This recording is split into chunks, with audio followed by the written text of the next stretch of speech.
पौराणिक कथा के अनुसार सांब श्री कृष्ण के पुत्र थे। वो अत्यंत सुंदर थे, परंतु एक श्राप के कारण वे कोढ़ रोग के शिकार हो गए।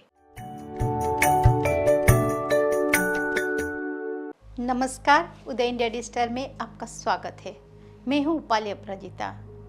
जैसा कि ये परिभाष्य है कि भारत एक ऐसा देश है जहाँ हर कोने में विभिन्न पर्व मनाए जाते हैं। हर पर्व की विशिष्टता अलग अलग होती है।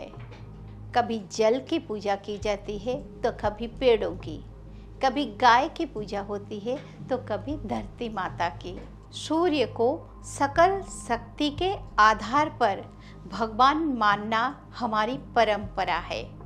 बिहार में छठ पूजा के समय बहुत निष्ठा के साथ सूर्य भगवान की पूजा करके लोग अपने अपने परिवार की सुख समृद्धि की कामना करते हैं। वैसे ही उड़ीसा में पौष महीने की 10वीं तिथि सांब दशमी के नाम से जानी जाती है। इस दिन 3 प्रहर सूर्य भगवान की पूजा की जाती है। इसमें माएँ अपने बच्चों के निरोगी रहने के लिए पूजा करते हैं। इस पूजा की विशेष बात यह है कि हर बच्चे के नाम से अलग अलग पकवान का भोग भगवान को लगाया जाता है। पहले ज़माने में जब संयुक्त परिवार हुआ करते थे, तब हर बच्चे के हिसाब से पकवान और मिठाई से पूरा घर भर जाता था।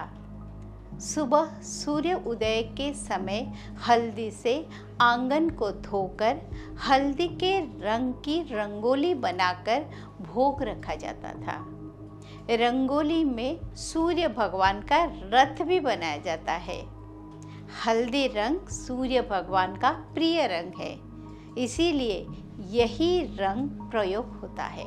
दोपहर के समय जब सूर्य सिर के ऊपर दिखाई देते हैं, तब अन्य भोग एवं सब्जियों के साथ उनकी पूजा की जाती है। उस दिन सारी सब्जियों को मिलाकर अज्ञान घाट नामक एक सब्जी बनाकर पूजा होती है। फिर सायंकाल में अन्य पकवानों के साथ पूजा की जाती है। पौराणिक कथा के अनुसार सांब श्री कृष्ण के पुत्र थे।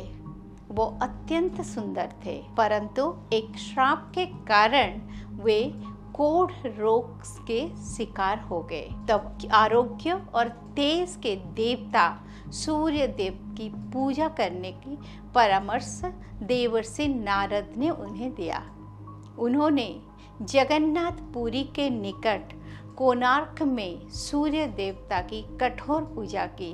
बहुत समय पश्चात सूर्य देव उन पर प्रसन्न हुए और उन्हें उस भयंकर रोग से मुक्त किया। इसीलिए ये विश्वास हो गया कि सूर्य भगवान की पूजा से परिवार के हर सदस्य स्वस्थ और निरोग रह सकते हैं। सांब के नाम के अनुसार इस पर्व का नाम सांब दशमी पड़ा है। कहीं कहीं इसे सांबर दशमी भी कहते हैं। एक अन्य दृष्टि से देखा जाए तो ठंड के समय शरीर को जो भी पोषक तत्वों की आवश्यकता होती है, वे सब हम गुड़, तिल और अन्य मसालों को भोग के माध्यम से ग्रहण कर लेते हैं। अनेक प्रकार के पुए पूड़ियों को ठंड में ज़्यादा समय तक रख कर भी खाया जा सकता है। हम ऐसे और भी अनकहे अनसुने बातों को आप तक अपने विशेष कार्यक्रम भारतीय चेतना के माध्यम से लाते रहेंगे। ओम सूर्य देवाय नमः।